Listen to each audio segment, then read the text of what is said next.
They say there are places in the deep South that history forgot, but that never forget. In the marshlands of South Carolina, 12 miles outside of Charleston, there was a plantation known only by locals, Weston Grove.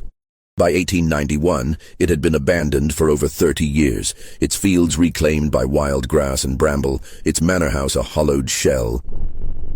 Yet every single night, without fail, witnesses reported 17 distinct lights moving through the upper windows. Not the flicker of fireflies, not the reflection of the moon. Steady, deliberate candlelight, as if the house were still occupied. Local authorities dismissed the reports. The Charleston Post refused to print testimonies. Families who owned neighboring land spoke of it only in whispers, and a county ordinance quietly forbade anyone from entering the property after dusk. The records of what happened at Weston Grove were sealed, then lost, then deliberately destroyed. Tonight, you'll discover what those lights were, and why no one wanted the truth to come out. Before we continue with the story of Weston Grove and the family that vanished there, make sure to subscribe to the channel and hit the notification bell so you never miss stories like this one. And tell me in the comments, from which state or city are you listening? Let's uncover this mystery together. What you're about to hear began not in 1891, but decades earlier, in the sweltering heat of a South Carolina summer. The year was 1858, and Weston Grove was not yet a ruin. It was a thriving rice plantation, one of many along the Ashley River basin that fed Charleston's wealth. The estate sprawled across 800 acres of rich bottomland, its fields tended by nearly 200 enslaved men, women, and children. The manor itself was an elegant three-story structure built in the Greek Revival style. White columns, wide verandas, and tall windows that caught every breath of wind during the brutal summers. The plantation was owned by Nathaniel Weston, a third-generation planter whose family had accumulated land and influence since the 1780s.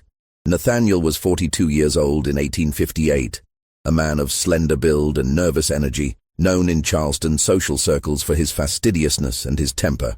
He had inherited Weston Grove from his father 10 years prior, and though the yields were good, Nathaniel was perpetually anxious, obsessed with efficiency, with order, with control. He lived at Weston Grove with his wife, Catherine, a quiet woman from a Virginia tobacco family, and their 3 children, Margaret 15, Thomas 12, and Anne, just 8 years old. Catherine had grown pale and withdrawn over the years, rarely venturing into Charleston anymore, spending most of her days in the upstairs parlor with her needlework.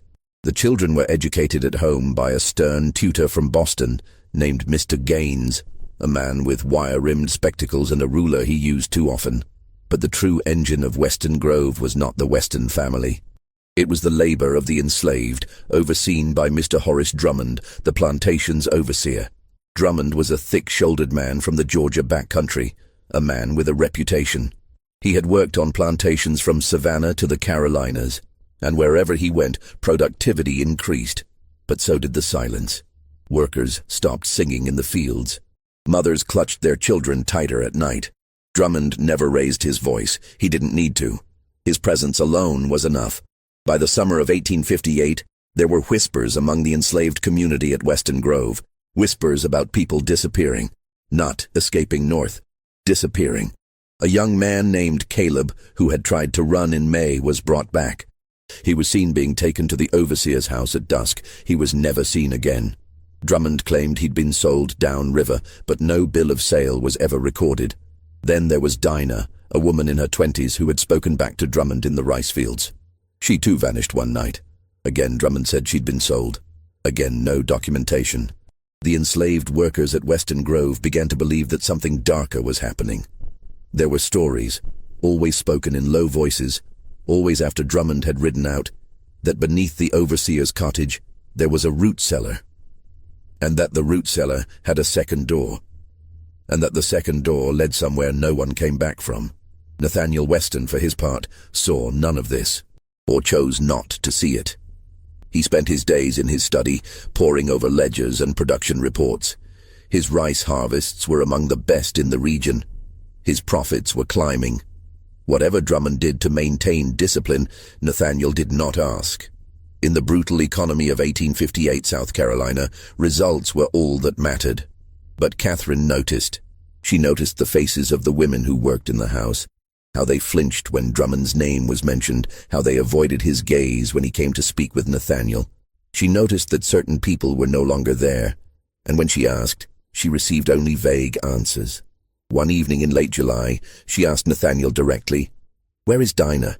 Nathaniel barely looked up from his papers. "Sold." "To whom?" "I don't manage those details. Drummond handles it." Catherine's hands tightened around her embroidery hoop. "There's no record." Nathaniel's eyes finally met hers, cold and warning. "Drummond handles it," he repeated, and that was the end of the conversation. But it was not the end of Catherine's suspicions. She began to watch. She began to notice patterns, and she began to write things down in a small leather journal she kept hidden in her wardrobe. By September of 1858, nearly a dozen people from Western Grove's enslaved population had vanished. No sales, no transfers, just gone. The remaining workers moved through their days like ghosts, eyes down, voices muted. The fields were silent except for the rhythmic sound of hoes in the earth and the distant cry of herons in the marsh. And then came the night of September 14th. The air that evening was thick and still, the kind of oppressive heat that made breathing feel like labor. The sun set behind the tree line in streaks of orange and red, and as darkness settled over Western Grove, the usual sounds of the plantation, the low hum of evening chores, the crackle of cooking fires, began to fade. Catherine was upstairs in the children's room, reading to Anne by candlelight. Through the open window, she heard the faint sound of voices raised in argument. She paused, tilting her head. The voices were coming from the direction of the overseer's cottage, about 200 yards from the main house. One voice was Drummond's, low, steady, menacing. The other was higher, desperate, a woman's voice. Catherine set the book down. "Stay here," she told Anne, and stepped into the hallway. From the landing she could see Nathaniel in his study on the first floor, door closed. The house was quiet. Catherine moved to the far window at the end of the hall, the one that faced the overseer's cottage. In the dim moonlight, she could make out two figures near the cottage entrance. Drummond, unmistakable in his broad silhouette, and a woman, Esther, one of the houseworkers, a woman in her 30s with a young daughter. Catherine couldn't hear the words, but she could see the fear in Esther's posture, the way she was backing away, shaking her head. Drummond took a step forward. Esther turned to run, and then Drummond grabbed her by the arm and pulled her inside. Catherine's breath caught. She stood frozen at the window, her heart pounding. Minutes passed. The cottage remained dark. No one came out. She wanted to go downstairs to tell Nathaniel, to demand he do something, but she knew what he would say. Drummond handles it. She felt a sickening knot of complicity forming in her chest. She returned to Anne's room, sat back down, and tried to continue reading. But the words swam on the page. Anne, sensing her mother's distraction, asked if something was wrong. "No, darling," Catherine whispered. "Everything is fine." But everything was not fine. The next morning, Esther was gone. Her daughter, a girl of 7 named Ruby, was found wandering the quarters crying, asking for her mother. When the other women tried to console her, she kept repeating the same thing. "Mr. Drummond took her. Mr. Drummond took her." Nathaniel was informed. He summoned Drummond to the house. Catherine listened from the top of the stairs. "The woman Esther," Nathaniel said. "Where is she?" "Sold, sir," Drummond replied smoothly. "Trader came through last night. Got a good price. At night. He was passing through. Didn't want to wait till morning." There was a pause. Then Nathaniel's voice quieter. "And the child?" "Too young to sell with the mother. She'll be put to work in a few years." Another pause. Then, "Fine. That will be all." Catherine's hands gripped the banister until her knuckles went white. That night, she couldn't sleep. She lay beside Nathaniel in the dark, listening to his steady breathing, and made a decision. She would find out what was happening. She would find out where those people were going. 3 nights later, Catherine waited until the house was silent. Nathaniel was asleep. The children were asleep. The house staff had retreated to the quarters. She dressed in a dark shawl, took a candle, and slipped out the back door. The night was warm and humid, the air thick with the smell of earth and river water. Crickets sang in relentless waves. Catherine moved carefully across the yard, her candle shielded, toward the overseer's cottage. The windows were dark. Drummond was not there. She had watched him ride out toward Charleston that afternoon and had not seen him return. She approached the cottage slowly, her pulse racing. The front door was locked, but she knew there was a side entrance used for deliveries. She tried the latch. It gave. Inside, the cottage was sparsely furnished, a table, a chair, a narrow bed. A faint smell of tobacco and sweat. Catherine moved to the back room, where she knew the root cellar entrance was.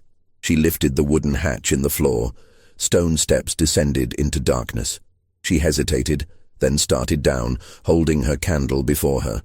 The cellar was small and cool, lined with shelves holding jars of preserved vegetables and sacks of grain. But at the far end, behind a stack of crates, Catherine saw what she was looking for. A second door, rough-hewn wood, fitted with a heavy iron latch. She set the candle down and pulled the latch. The door swung inward. Beyond it was not another room. It was a tunnel, narrow, low-ceilinged, the walls shored up with timber and stone. The air that came out was cold and damp, carrying a smell that made her stomach turn. Earth, mildew, and something else, something rotten. Catherine picked up her candle and stepped inside. The tunnel sloped gently downward, away from the cottage. She moved slowly, one hand on the wall for balance. After about 50 feet, the passage widened into a small chamber. And there, in the candlelight, Catherine saw them. Chains, bolted into the stone walls. A wooden bench, stained dark. Tools, iron implements whose purpose she did not want to imagine. And in the corner, a pile of cloth. She stepped closer, her candle trembling in her hand. Not cloth, clothing. A dress she recognized. A shirt, a pair of shoes. Her breath came in short gasps. This was where they had been taken. This was where they had ended. And then, from somewhere deeper in the tunnel, from a direction she had not yet explored, she heard a sound, a faint, rhythmic scraping. Metal on stone. Catherine's candle nearly slipped from her hand. She turned, every instinct screaming at her to run. But the sound came again, closer now. Not random, deliberate. Someone, or something, was down here with her. She bolted. She ran back through the tunnel, up the cellar steps, out of the cottage, across the yard and into the main house. She slammed the door behind her, locked it, and stood in the darkened hallway, shaking, her candle extinguished. She did not sleep that night. She sat in her room, the journal open on her lap, writing down everything she had seen. The next morning, Catherine confronted Nathaniel. She told him what she had found. She demanded he dismiss Drummond, contact the authorities, do something. Nathaniel's face went gray. He did not deny it. He did not defend Drummond. He simply said, in a voice barely above a whisper, "If you speak of this to anyone, we will lose everything. The plantation, our name, the children's future. Do you understand?" Catherine stared at him. "People are being murdered, Nathaniel." "They are property," he said flatly, "and property can be disposed of." It was the first time Catherine truly understood the man she had married. She did not speak of it to anyone, but she could not let it stand. Over the following weeks, Catherine began to quietly gather evidence, names, dates, anything that might prove what was happening. She confided in no one, not even the house staff, fearing word would reach Drummond. She planned to take her journal to Charleston, to a lawyer she knew, a man who had once spoken against the worst excesses of the slave system. But she never got the chance. On the night of October 9th, 1858, Western Grove burned. The fire started in the overseer's cottage just after midnight. By the time anyone noticed, the flames had already leapt to the main house, racing up the dry wooden siding and engulfing the eastern wing in minutes. Nathaniel, Catherine, and the children barely escaped, fleeing into the yard in their nightclothes as the house became an inferno. The enslaved workers formed a bucket line from the well, but it was hopeless. The heat was too intense, the flames too high. By dawn, both the manor house and the overseer's cottage were reduced to smoking ruins. Drummond was found dead in the wreckage of his cottage, burned beyond recognition. The official report stated that he had likely been asleep when the fire started, overcome by smoke. Nathaniel, Catherine, and the children survived, but they were left with almost nothing. The house was gone, The records were gone, the stored rice from the last harvest, gone. And Catherine's journal, the one she had hidden in her wardrobe, was ash. Within days, Nathaniel moved his family to Charleston, taking temporary lodgings with Catherine's distant cousin. He attempted to rebuild, to secure loans, to salvage what remained of the plantation. But the debts were overwhelming, and the insurance payout was delayed by questions about the fire's origin. Rumors began to circulate, whispers that the fire had been deliberate, set by one of the enslaved workers as an act of revenge. An investigation was launched, but it went nowhere. No one would testify. No evidence of arson was found. The case was quietly closed. Nathaniel never returned to Weston Grove. He sold what remained of the land to a Charleston merchant in 1859 for a fraction of its value, and the family moved to Augusta, Georgia, where Nathaniel's health rapidly declined. He died in 1861, just as the Civil War began, of what doctors called nervous exhaustion. Catherine and the children moved north after the war, settling in Philadelphia, where they lived in modest obscurity. Catherine never spoke of Weston Grove again, but the land itself did not remain quiet. In the years following the fire, locals began to report strange occurrences at the ruins. The plantation was abandoned, the fields overgrown, the charred remains of the manor slowly collapsing into the earth. Yet travelers passing along the nearby river road at night claimed to see lights in the upper windows, or rather, where the upper windows had been. Candles, they said, moving from room to room as if someone were walking through the house. At first the stories were dismissed as imagination or the reflection of lanterns from distant homesteads. But the reports were too consistent, too specific. 17 lights, always the same number, always in the same slow, deliberate pattern. Starting at the eastern side of the house, moving through what had been the hallway, then the western rooms, then down to the ground floor. Every night, without fail, from dusk until just before dawn. By the 1870s, Weston Grove had gained a reputation. It became a place locals avoided after dark. The new owner, the Charleston merchant, attempted to develop the land, but found no one willing to work there. Laborers he hired refused to stay past sunset. Some claimed they heard sounds coming from the ruins. Faint voices, a woman crying, footsteps on floors that no longer existed. In 1873, the merchant hired a crew to demolish the remaining structure entirely, to clear the site and make it usable. The crew worked for 3 days, tearing down the charred walls, hauling away debris. On the 4th day, they refused to continue. The foreman, a man named Augustus Finch, reported that while working in the cellar, they had uncovered a sealed door leading to a tunnel beneath the house. When they opened it, the smell was so overwhelming that 2 men vomited on the spot. Finch ordered the tunnel sealed immediately and quit the job that same afternoon. The merchant, frustrated and unnerved, abandoned the project. Weston Grove remained a ruin, and the lights continued. By the 1880s, the phenomenon had become local legend. Stories spread through Charleston and the surrounding parishes. Some said the lights were the spirits of the Weston family, doomed to relive the night of the fire. Others claimed it was the enslaved dead, wandering the ruins in search of justice. A few whispered darker theories, that something had been done at Weston Grove, something so terrible that the land itself could not forget. But no one investigated. No one wanted to know. That changed in 1891. When a young journalist from Charleston named Peter Cavanaugh decided to spend a night at Weston Grove and document what he saw. Peter Cavanaugh was 26 years old, ambitious and hungry for a story that would make his name. He had been writing for the Charleston Ledger for 3 years, mostly covering city council meetings and shipping news, but he wanted something bigger. When he heard about the lights at Weston Grove, he saw his opportunity. He approached his editor, Mr. Leonard Hayes, with the idea: spend a night at the ruins, document the lights, interview locals, and publish a full exposé. Hayes was skeptical. No one cares about ghost stories, Cavanaugh. But Peter was persistent.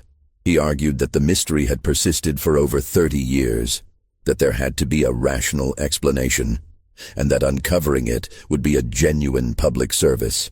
Finally, Hayes relented. "One night," he said. "If you find nothing, you drop it." Peter agreed. He spent 2 weeks preparing. He interviewed locals in the villages near Weston Grove, collecting testimonies. An elderly fisherman named Josiah, who worked the river, claimed he saw the lights, clear as Sunday morning every night, same time. A woman named Mrs. Pauline Vickers, who lived on a neighboring farm, said her late husband had seen them too, and had once tried to approach the house to investigate, but something had stopped him. He said he felt wrong, she told Peter, like the air itself didn't want him there. Peter also visited the Charleston County Records Office, searching for information about the Weston family and the fire. He found very little. The fire was listed as accidental, cause unknown.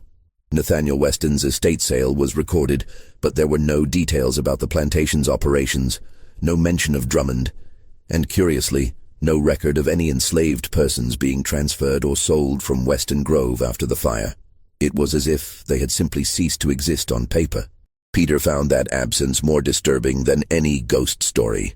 On the evening of October 12, 1891, 33 years and 3 days after the fire, Peter Cavanaugh arrived at Weston Grove just before sunset. He came equipped with a notebook, pencils, a pocket watch, a lantern, matches, a flask of whiskey, and a revolver. He wasn't entirely sure how to use. The ruins were more extensive than he had imagined. The main structure was a skeleton. Blackened support beams, sections of collapsed wall, the stone chimney still standing like a grave marker. Vegetation had overtaken most of it. Vines crawled up the remaining walls, and saplings grew through cracks in the foundation. The air smelled of rot and river mud. Peter set up his position on a low stone wall about 50 yards from the house, where he had a clear view of the ruins. He lit his lantern, opened his notebook, and waited. The sun sank below the horizon. Darkness fell. The marsh came alive with the sound of frogs and insects. Peter noted the time, 7:14 p.m. At exactly 7:30 the first light appeared.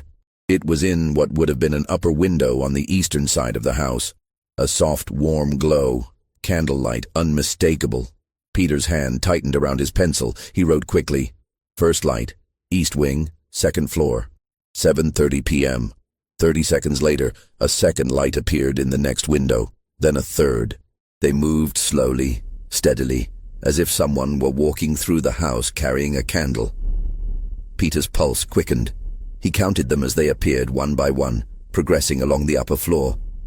When the count reached 17, they began to descend, appearing now in the ground floor windows, or where the windows had been. The pattern was precise, unhurried. Peter stood, lifting his lantern, and moved closer. His journalistic skepticism warred with the hair standing up on the back of his neck. There had to be an explanation. Reflected light from somewhere. Phosphorescence in the wood. Swamp gas. But the lights did not waver. They did not flicker. They moved with intention. When Peter was within 20 yards of the house, he stopped. The temperature had dropped noticeably, not the gradual cooling of evening, but a sudden unnatural chill. His breath misted in the air, and beneath the sound of the marsh, he heard something else. Footsteps. Slow, deliberate, walking across a wooden floor. But there was no floor. Peter's rational mind tried to supply explanations, an animal, the settling of old timbers, but his body was already retreating, stepping backward, his heart hammering in his chest. And then he heard the voice, a woman's voice, faint and distant, calling out, "Please."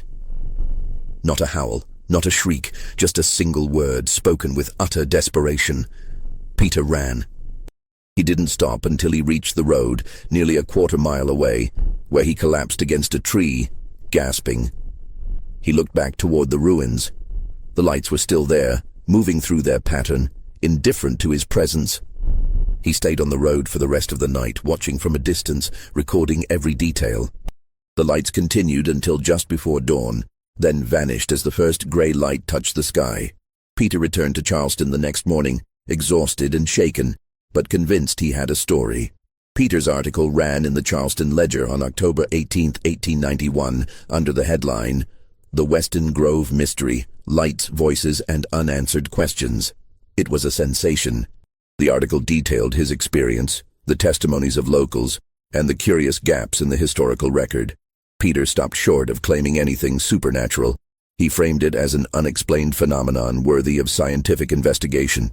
The response was immediate. Letters poured into the ledger's offices, some from readers sharing their own experiences near Western Grove, others from skeptics demanding Peter retract what they called sensationalist nonsense. A professor from the College of Charleston wrote to suggest the lights were a natural phenomenon related to decaying organic matter.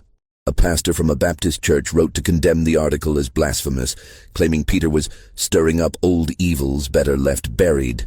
But the most significant response came from Mrs. Margaret Weston Curran. Margaret, the eldest daughter of Nathaniel and Catherine, was now 48 years old, living in Baltimore with her husband, a banker. She wrote to Peter directly, care of the newspaper, requesting a private meeting. Peter, astonished, agreed immediately. They met in a hotel parlor in Charleston on a grey afternoon in late October. Margaret was a composed, dignified woman with prematurely silver hair and sharp eyes. She ordered tea, exchanged pleasantries, and then got to the point. "You wrote about Western Grove," she said. "Yes, ma'am. You saw the lights." "I did." Margaret was silent for a long moment, stirring her tea. Then, "My mother saw them too." Peter blinked. "I'm sorry?" "Before the fire," Margaret continued, her voice measured. "In the weeks before the fire, my mother became convinced that something terrible was happening on the plantation. She would stand at the windows at night, watching the overseer's cottage. She wrote things down. I was 15. I didn't understand it then, but I remember her fear. Do you know what she found?" Margaret hesitated.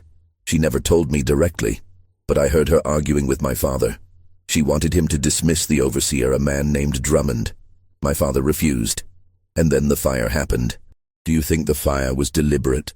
"I think," Margaret said carefully, "that my mother believed it was the only way to stop what was happening." Peter felt a chill run through him. "Are you saying your mother started the fire?"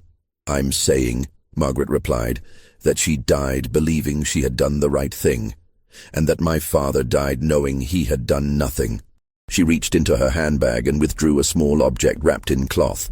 She set it on the table between them. "This belonged to my mother.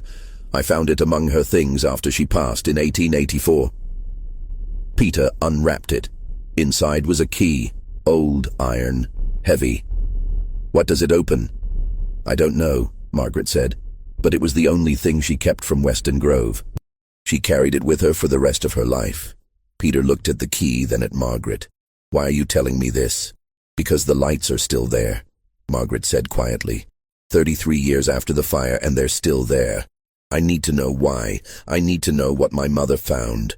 Peter left the meeting with the key in his pocket and a new resolve. He would return to Western Grove, but this time he would go into the ruins. He recruited 2 companions for the expedition, Samuel Porter, a photographer and fellow journalist, and Dr. Edwin Marsh, a physician with an interest in what he called psychological phenomena. Peter did not tell them everything Margaret had shared, only that he believed there was a physical explanation for the lights and that he intended to find it. They arrived at Western Grove on the evening of October 30th, equipped with lanterns, rope, shovels, and Samuel's camera equipment. The plan was simple: wait for the lights to appear, then enter the ruins and search for their source. The lights appeared on schedule, just after 7:30. 17 of them, moving through their familiar pattern. Peter, Samuel, and Dr. Marsh approached the house cautiously, their lanterns casting long shadows across the scorched beams and fallen masonry. Up close, the effect was even more unnerving. The lights seemed to come from within the structure, as if the walls that had burned away were somehow still there, still holding rooms and hallways that no longer existed. "This is extraordinary," Dr. Marsh murmured. "I've read about such things, but never witnessed." "Where's the cellar entrance?" Peter interrupted, consulting a rough map he had drawn based on descriptions from former workers. They found it on the western side of the ruins, partially collapsed but still accessible. Peter used the key Margaret had given him, though there was no longer a door to unlock, just a gap in the rubble leading down into darkness. They descended carefully. The air below was cold and stagnant, thick with the smell of earth and decay. Their lanterns revealed a stone-walled space, mostly intact, filled with debris from the collapse above. And at the far end, just as Catherine had described, they found the second door, partially buried but still visible. It took them nearly an hour to clear the rubble. When they finally pulled the door open, the smell that emerged made all three men recoil. Samuel gagged. "Doctor." Marsh covered his mouth with a handkerchief. "God in heaven," Peter whispered. Beyond the door, the tunnel stretched into darkness. They moved forward slowly, the walls pressing close.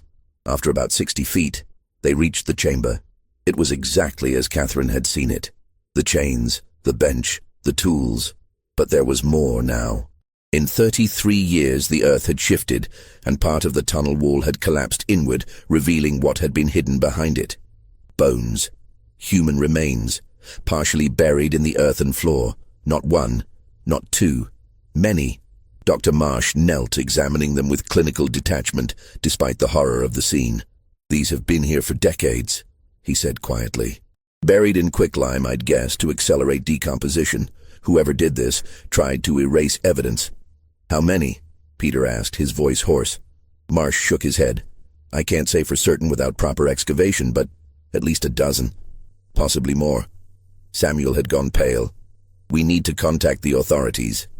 "The authorities knew," Peter said bitterly, thinking of the sealed records, the dismissed reports.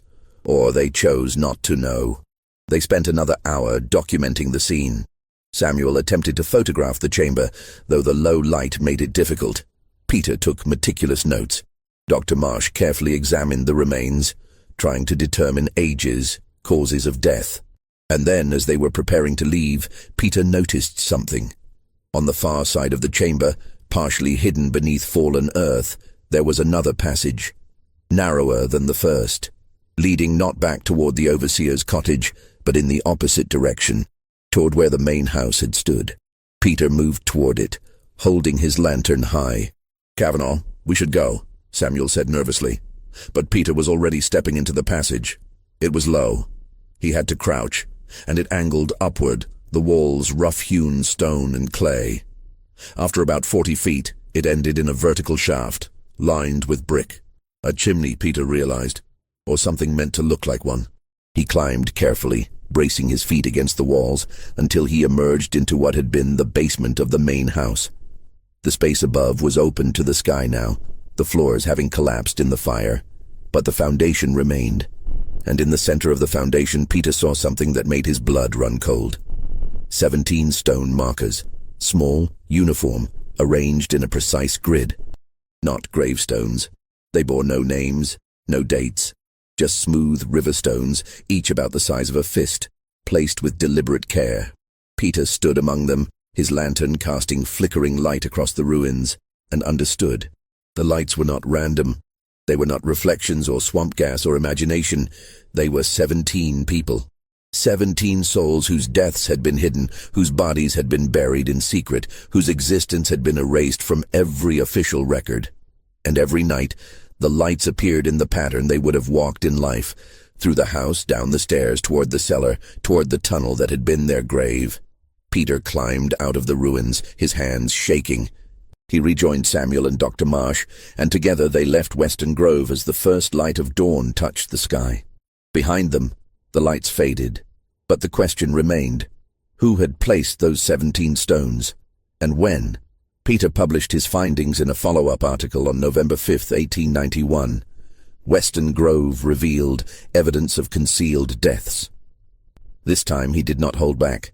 He detailed the tunnel, the remains, the 17 markers. He called for an official investigation, for the exhumation of the site, for justice delayed, but not denied. The reaction was swift and hostile. The Charleston Ledger was inundated with letters, not of support, but of outrage. Prominent Charleston families, many of whom had ties to the old plantation economy, accused Peter of defaming the dead, of stirring up sectional hatreds best left in the past.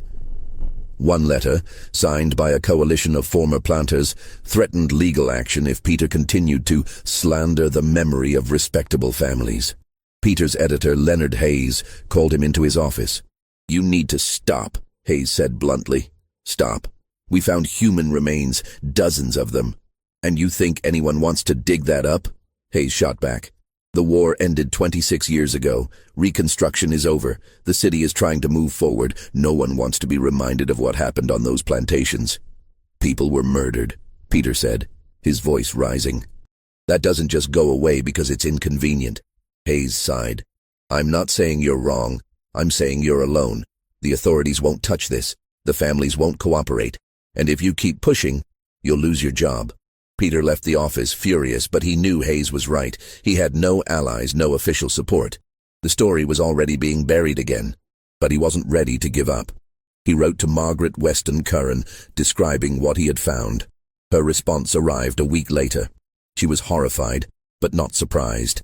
I have spent my entire adult life trying to distance myself from Weston Grove, she wrote.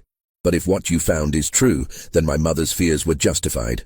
I will help you however I can. She sent Peter a packet of letters and documents she had kept, correspondence between her parents, fragments of financial records, and a partial list of names. Enslaved individuals who had lived at Weston Grove in 1858. Peter cross-referenced the names with the records he had found. 13 of the names had no record of sale or transfer after 1858. They had simply vanished from the books. Peter now had evidence of concealment, but he still didn't have the full story. He decided to search for survivors, anyone who had been at Weston Grove before the fire and might still be alive. It was a long shot. More than 3 decades had passed, but he placed notices in newspapers across South Carolina and Georgia, asking for information. In early December, he received a response. A woman named Hannah was living in a freedmen's community outside of Savannah. She was in her 60s now, but she had been enslaved at Weston Grove as a young woman in the 1850s. She had been sold to a plantation in Georgia in 1857, a year before the fire, and had survived the war to build a new life. She was willing to speak to Peter. He took the train to Savannah and met her in the modest clapboard church where she worshipped. Hannah was small and thin, her hair wrapped in a faded blue scarf, her hands gnarled from a lifetime of labor, but her eyes were sharp, and her memory was clear. You want to know about Weston Grove, she said. It was not a question. Yes, ma'am. Hannah looked out the window toward the winter sky. I don't like to speak of it, but I suppose it's time. She told him about Drummond, about the disappearances, about the fear that had settled over the plantation like a shroud. People would be there one day, gone the next, she said. Drummond would say they'd been sold, but we knew. We knew it was a lie. You could see it in his eyes. He enjoyed it. Did you ever see the tunnel? Peter asked gently. Hannah shook her head. But I heard about it. There was a boy, Jacob, who worked in the overseer's cottage sometimes, cleaning and such. He told me he'd seen a door in the cellar. Said Drummond warned him never to speak of it or he'd end up on the other side of it. What happened to Jacob? Gone, Hannah said simply. 2 weeks after he told me. Drummond said he'd run off. But Jacob wasn't a fool. He wouldn't have run. He had family. Do you remember how many people disappeared? Hannah closed her eyes, her lips moving silently as she counted. When she opened them, her expression was haunted. 17, she said. That I knew of. There may have been more. Peter felt the weight of confirmation settle over him. Do you know what happened the night of the fire? Hannah was quiet for a long time. Then, I wasn't there, but I heard things later. Folks who stayed said the fire started in Drummond's cottage. Some said it was an accident. Others said it was set deliberate. By whom? Hannah met his eyes. There was a woman, one of the houseworkers. Esther. She had a daughter, Ruby. Esther disappeared just a few weeks before the fire. Ruby was left behind. She was just a child. But she knew. She knew what had happened to her mother. Peter's breath caught. You think Ruby started the fire? I think, Hannah said slowly, that Ruby wasn't the only one who wanted Drummond dead. And I think that when that fire started, no one tried very hard to put it out. Peter left Savannah with more questions than answers. He now knew the names of the victims, the scope of the horror, and the likelihood that the fire had been an act of desperate justice.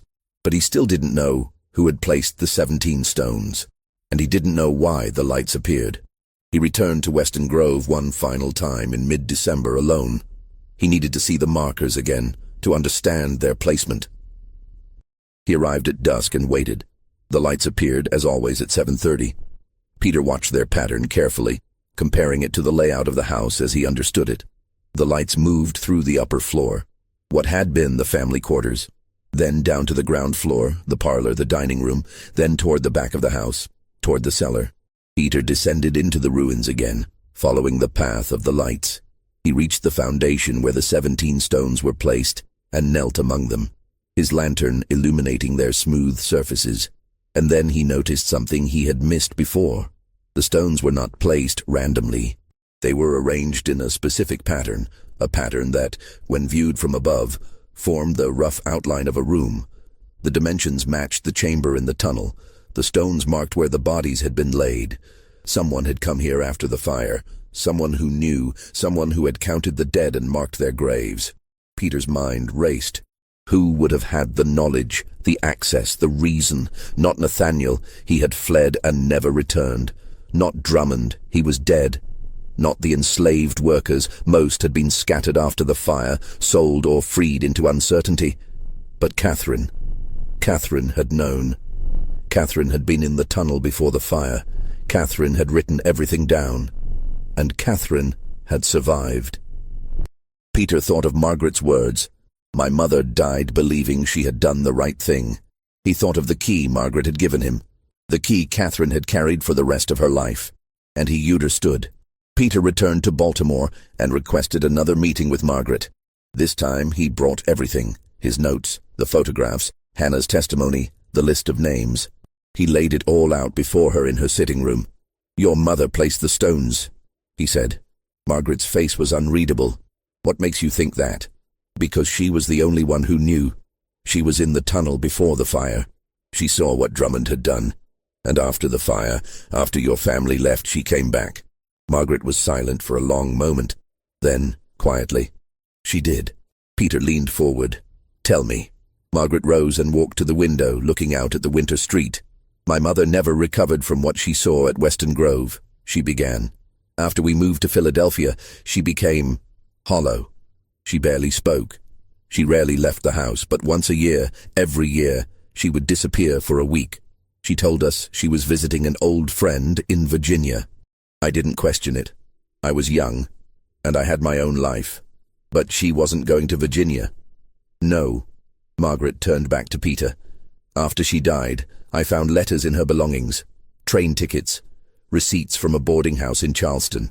She had been going back to Weston Grove every year on the same date, October 9th, the anniversary of the fire. Why? Margaret's voice was barely above a whisper. To remember them, to bear witness, because no one else would. Peter felt a lump in his throat. The stones. She placed them the first year she returned in 1859. She went into the ruins alone, found the tunnel, and counted the remains. 17. She marked each one. And every year after, she came back to make sure the markers were still there. She brought candles. She lit them, one for each. She walked the pattern they would have walked, through the house, down to the cellar, to the place where they died. Peter's hands trembled as he wrote. The lights, he said, barely breathing. The lights are my mother's vigil. Margaret finished. 17 candles lit in remembrance, every October 9th. But your mother died in 1884, Peter said. The lights have continued since then. I saw them just last month. Margaret met his eyes, and for the first time her composure cracked. I know. Then who? I don't know, Margaret said, her voice breaking. That's what terrifies me. My mother is gone, but someone is still lighting those candles. Peter returned to Charleston and went to the county clerk's office. He requested all records related to Weston Grove for the past decade. The clerk, an elderly man named Mr. Tobias Fletcher, seemed reluctant, but Peter was persistent. Finally, Fletcher produced a slim file. Inside was a single deed transfer, dated 1885, 1 year after Catherine's death. Weston Grove had been purchased by a woman named Ruby Vance. Peter's heart stopped. Ruby, Esther's daughter, the girl who had watched Drummond take her mother. He found Ruby's address listed in the Savannah City directory.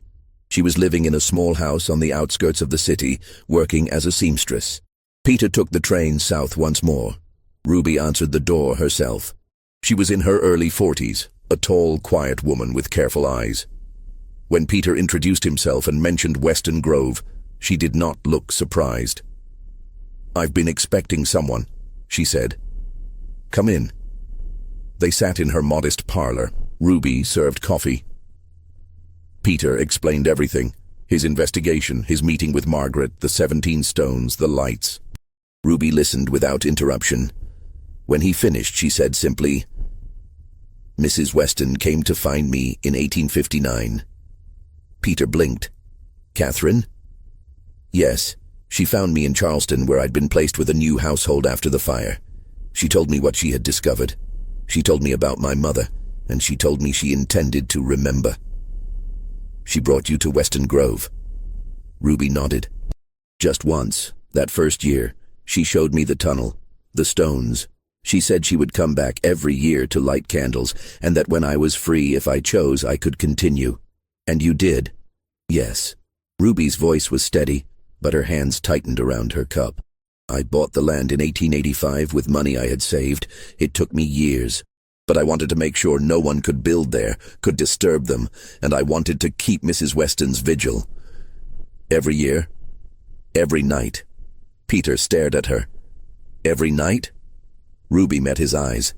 17 people died in that tunnel. 17 souls erased from the world as if they never existed. The least I can do is make sure they're remembered.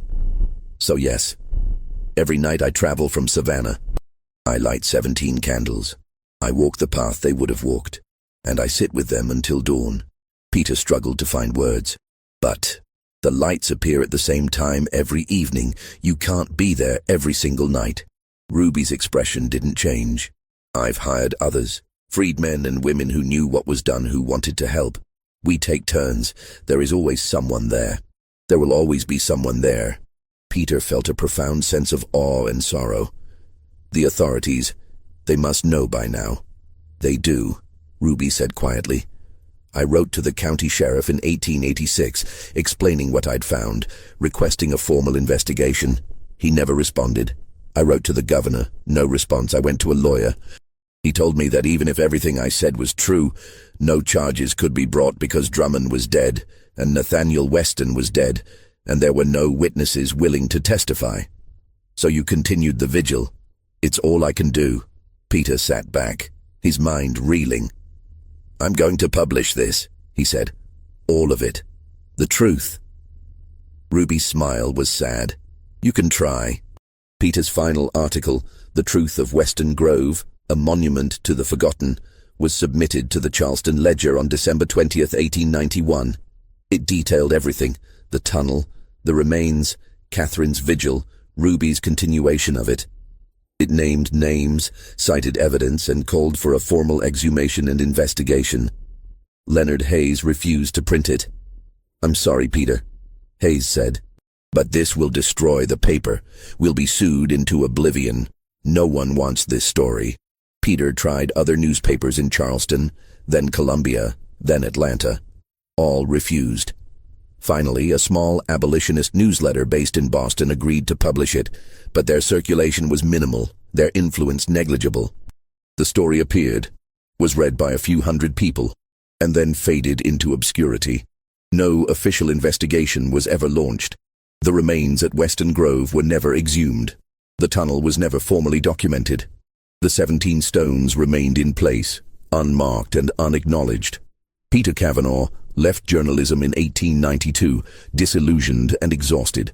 He became a schoolteacher in North Carolina, where he spent the rest of his life. He never wrote about Weston Grove again. Ruby Vance continued the vigil until her death in 1923, at the age of 72. In her will, she left Weston Grove to a trust, with explicit instructions that the land never be developed and that the evening watch continue. The trust, managed by members of the local black church, honored her wishes. Volunteers continued to light the candles night after night, decade after decade.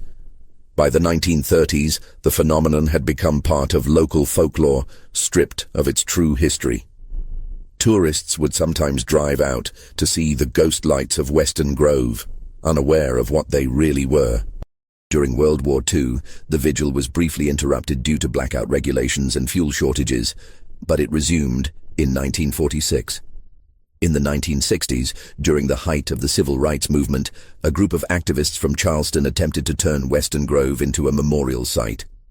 They sought official recognition, historical markers, acknowledgement of what had happened there. The city council declined. The land remained in trust, the vigil continued, and the story stayed buried. Today, Western Grove is overgrown and forgotten by most. The ruins are barely visible beneath decades of vegetation. But if you were to travel to that lonely stretch of marshland outside Charleston, and if you were to arrive just after dusk, you would still see them. 17 lights, moving through the darkness. A vigil that has continued unbroken for over 130 years. Not ghosts, not the supernatural. Memory, deliberate, defiant, unending. The lights still appear every night because someone, somewhere, refuses to let the world forget. This mystery shows us that the most haunting places are not those touched by the supernatural, but those marked by human cruelty and the silence that follows. What do you think of this story? Do you believe the vigil should continue, or should the past finally be allowed to rest? Leave your comment below. If you enjoyed this tale and want more stories like this, stories that uncover the hidden corners of history, subscribe, hit the notification bell, and share with someone who loves dark mysteries. Thank you for listening. See you in the next video.